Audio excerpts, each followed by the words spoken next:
کیونکہ راستے میں گزر رہے تھے نا، تو بہت سارے جانور تھے،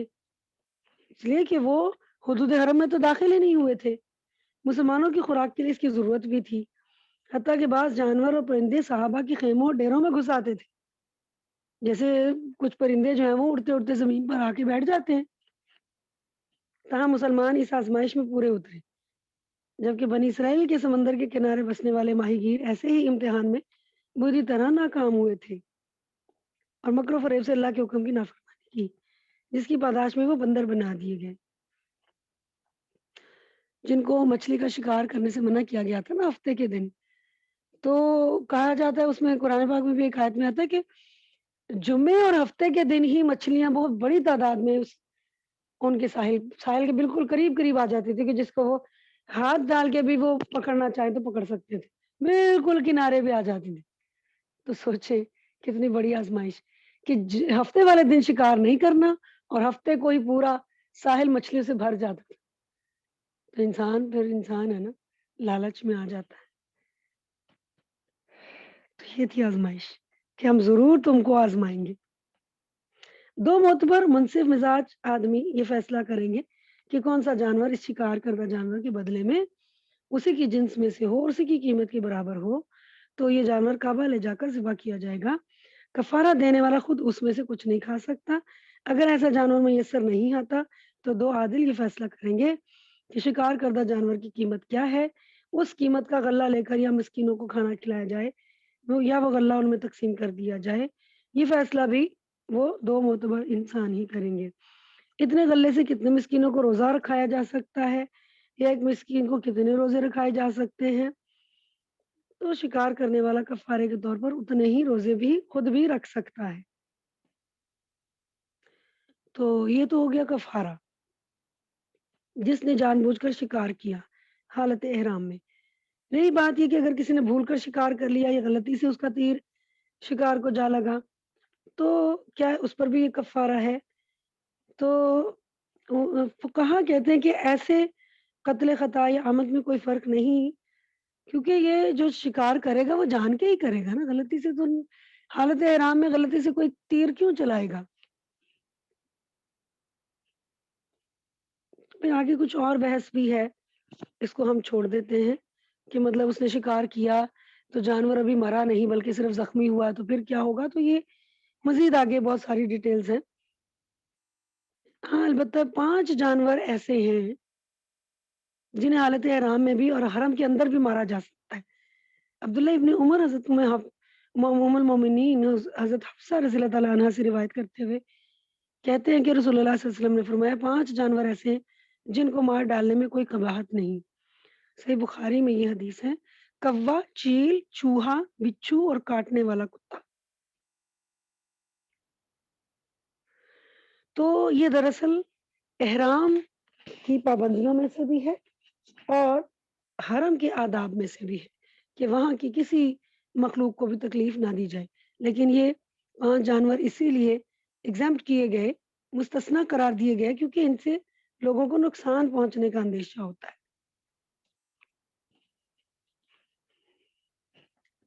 تو جو چیز نقصان کا سبب ہو اس کو تلف کر دینا ضروری ہے۔ مثلا حدود حرم میں اگر کوئی ایسا باولا کتا داخل ہو جائے،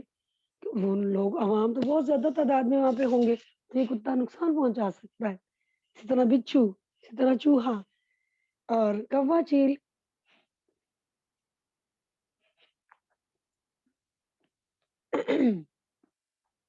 احل لکم صید البحر وطعامہ متاعا لکم وللسیارۃ وحرم علیکم صید البر ما دمتم حرما۔ تمہارے لیے سمندر کا شکار اور اس کا کھانا حلال کیا گیا۔ یعنی سمندری سفر جو ہوتا ہے نا، اس میں ٹائم بہت زیادہ لگتا ہے، وقت بہت زیادہ لگتا ہے، بہت لمبا ہوتا ہے، بعضوں کا 2 3 مہینے آپ کو بحری جہاز میں ہی گزارنے ہوتے ہیں۔ تو ایسی حالت میں اگر مسافروں کے پاس کھانے پینے کا سامان ختم ہو جائے تو پھر وہ تو بھوکے مر جائیں گے، اگر ان پر سمندر کا شکار حرام کر دیا جائے تو۔ یہ اجازت محرم اور غیر محرم سب کو ہے، یعنی حالت احرام میں ہو کوئی یا احرام میں نہ ہو، تو حالت احرام میں صرف خشکی کے جانوروں کا شکار کرنا